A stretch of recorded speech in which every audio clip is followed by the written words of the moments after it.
This is the Good Neighbor Podcast, the place where local businesses and neighbors come together. Here's your host, Jeremy Wolf. Well, hello, friends, family, wonderful community. We are back for another installment of the Good Neighbor Podcast. Our guest today is actually someone I met through the Davie Cooper City Chamber of Commerce. He hails all the way from Hawaii, aloha, everyone, and he brings with us a beautiful concept, a beautiful business called Sweet Aloha Ice Cream. And they're whipping up some tasty treats, and I can't wait to get into this to learn more about his story. So I'm here with Jimmy Anderson. Jimmy, thanks for coming on the show, brother. Thanks for having me. Aloha. Yes, aloha. So love the idea of community. The more I dive into this project I've been working on for many years, the more great people I meet. And we spoke briefly the other day, and you told me all about your story. And I think that's probably a good place to start. I think more interesting than what you do now is like how you got here. So why don't you talk a little bit about your journey that led you up to bringing this great concept to us here in South Florida? Well, it's kind of a crazy journey. Actually, I was in the military, served in the military, traveled around the world, experienced different cultures, and then landed myself in California where I decided to call it home. Eventually, I met my Hawaiian wife, and we were dating and together for a while. I got integrated with the culture, with her family, and then through different job opportunities and searches and different struggles, I got frustrated in the corporate world and made a joke about starting our own business, and Shave Ice was kind of the idea, and we both thought it was a good idea. So we decided to open in California in 2014 under our original brand, Hollyboy's Shave Ice. And so from there, it kind of just segued in. Well, once we moved here, it kind of segued into the Sweet Aloha ice cream brand. Sweet Aloha, baby. I love it. First of all, thank you for your service with the military. We appreciate that. So tell us a little bit about Sweet Aloha. What makes you unique? I know you're serving up all sorts of, we talked about it when we spoke, you're serving up all sorts of interesting concoctions over there. Talk a little bit about what you offer and how it differs from what you typically find out there. Well, every ice cream shop typically offers most traditional flavors, and then they kind of have some specialty flavors that they bring out. What we've done is we've consolidated our original Hollyboy's Shave Ice brand into an ice cream brand to kind of bring them together, but also expand the ice cream flavor concepts to include Hawaiian flavors, to go along with the traditional flavors. We are always creating different flavors based on the holidays, the months of the year, the seasons, and we like to focus our flavor profiles also on our regional area as well. So California, Southern California, where we come from, might have slightly different flavor profiles that are integrated into our recipes compared to South Florida, for example, or upstate New York when we decide to open up there. But what makes us really unique, honestly, is the Aloha spirit that kind of is instilled in all of our flavor recipes as well as our service. You can go anywhere and just get service. You can't go just anywhere and get Aloha kind service. You got to come here for that. Yeah, man. Well, so what are some of the unique flavor concepts that you've arrived at here being in South Florida? What do you got on the menu? Well, ube is an incredibly popular flavor. It's Ube? not ube.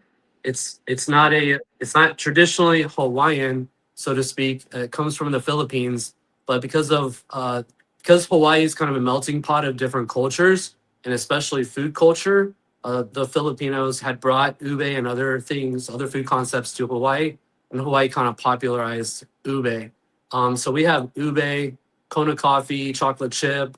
We used Kona coffee, our standard recipe, to make a South Florida fusion. We call it Kona cafe con leche with Oreos. That's a phenomenal flavor. You're making me hungry.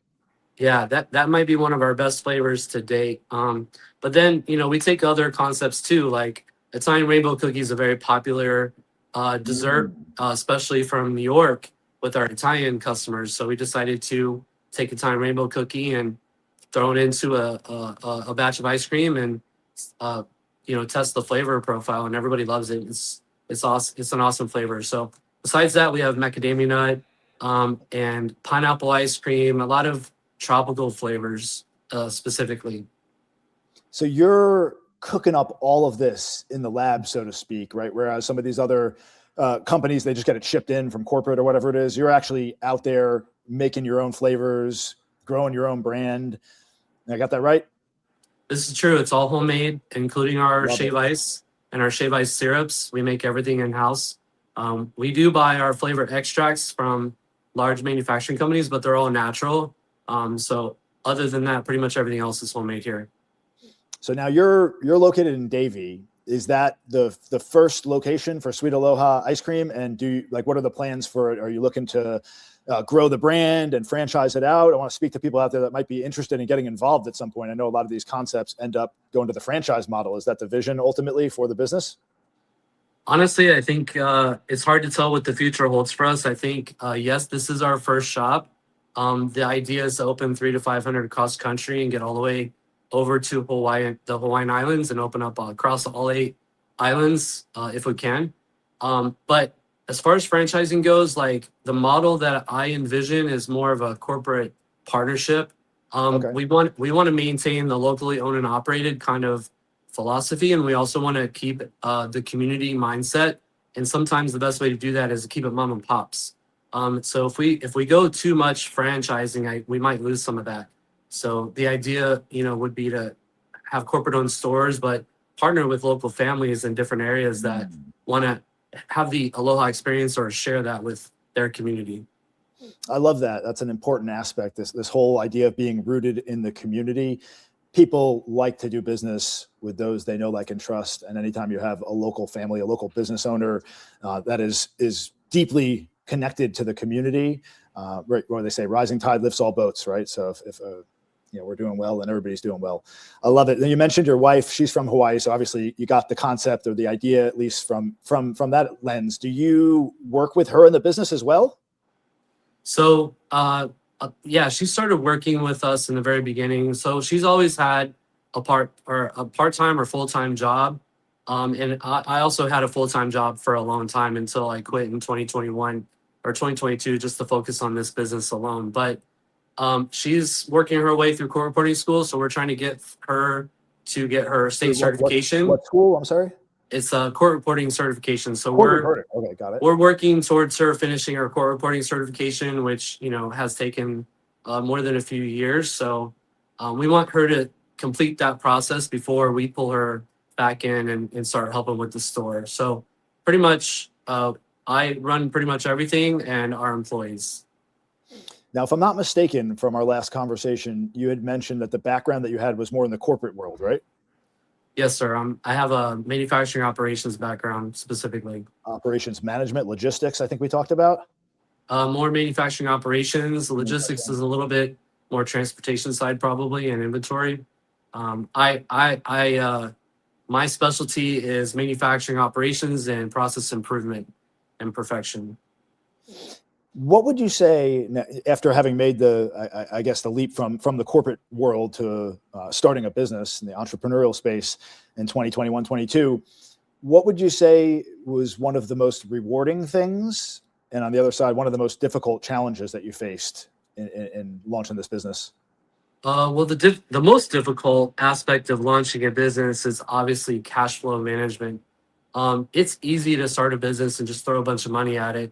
But eventually you have to start pulling money out of the business and be profitable so you can pull money out of the business. So that's always the biggest challenge, especially in a restaurant industry. So we're constantly trying to manage our cash flow until our sales far exceed our expenses, of course. So we're still working on it. We are profitable, but we are working towards increasing profitability so that we can work on opening that second, third, fourth, fifth store. And as far as the biggest reward is being able to, it's kind of multi-part. One is building a team that is self-sufficient and is able to carry the mission of the business. And then two, how that impacts our community, because people come in day to day. They get to experience what our employees are resonating, that aloha spirit, and it completely changes the experience and the visit for everyone, which I think is the most rewarding part. I love that answer, by the way, the most rewarding part. Thank you. It's phenomenal. Talking about, number one, the culture of the business, right? An emphasis on the employees, making sure that you're elevating them and you're one big family. That obviously amplifies the brand and the messaging to the community, and then leading that into the community that we talked about, and being connected and plugged in. Really bringing that aloha spirit. I do love that, Jimmy. Thank you. It's good stuff, man. Yeah, and it's funny about, you mentioned being in the restaurant business. I mean, I believe, I'm pretty sure it's got the highest attrition of any industry, right? Like the turnover in restaurants is ridiculous. In fact, I live out in a West Cooper City, in the Countryside Shops. They're just opened the third, I think it's an ISIS place, just opened the third one. First, they had an ice place that went out of business. Then they had a rolled ice cream place that went out of business. And now they just opened another one in the same spot. So I don't know if that place the location is cursed or what, but I wish them the best of luck. I hope they do well, but incredible amounts of turnover in the space. So my hat's off to you for what you're doing with the business, literally. I think location is one major factor, but if you're able to overcome location, then I don't believe in a cursed location.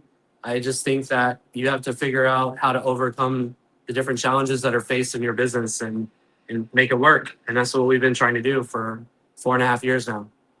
Yeah, I was joking about the cursed location. The thing I've come to learn in my 46 years on this floating rock is that when you start blaming external factors that are outside your control, you lose control.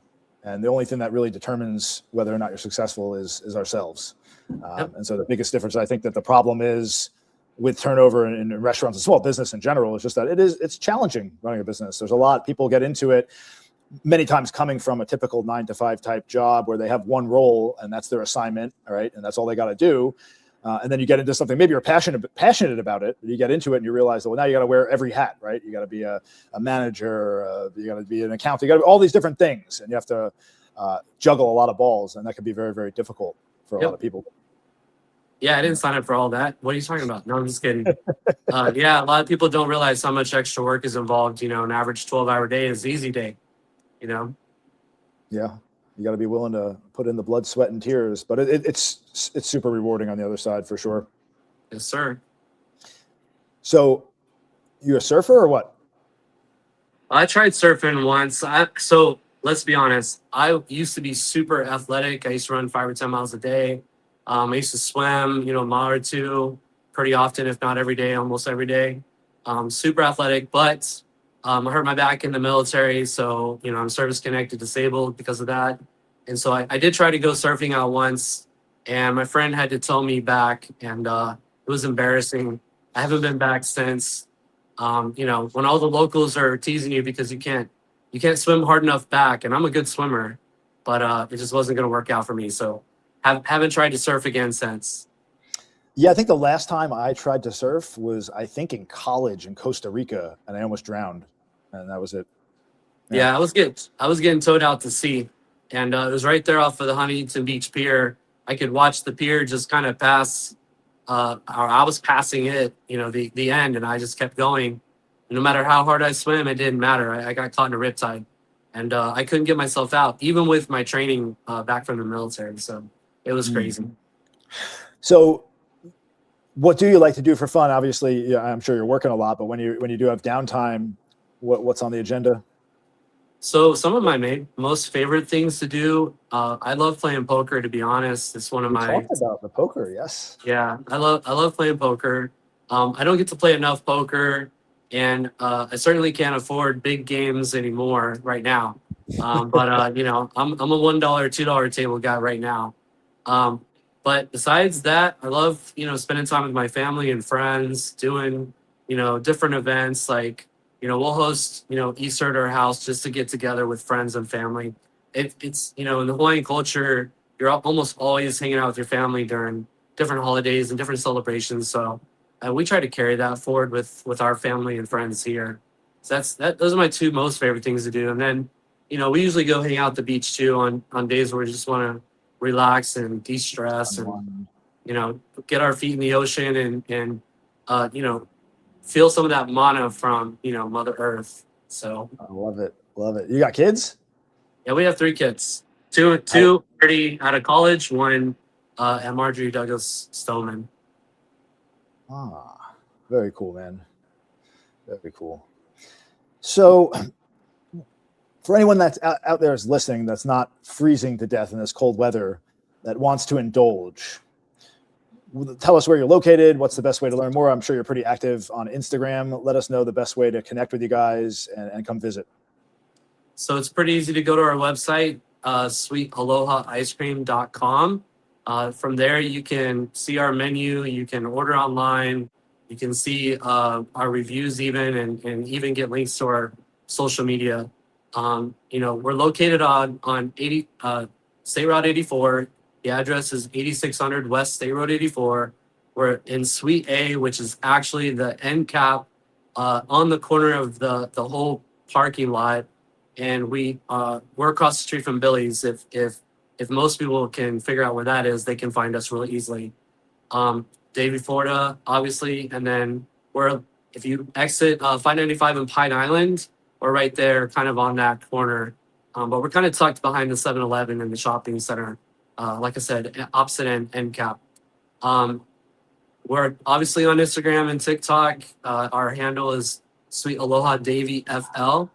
We did that in case, we decide to open up more shops. We'd have one specific account for this and another account for another location. So beautiful. We will, of course, drop a link in the description below to all of your information. So if you're listening to this, go check him out. Jimmy's a good guy doing good work in our community. And I got to say, man, I have yet to experience the Sweet Aloha ice cream experience. So I'm going to make it a point myself to come by and check out what all the buzz is about. And I hope you guys do the same. And we could have done a podcast from right here. We could have been sampled the whole time. You'd have been flipping out. You'd have been loving it.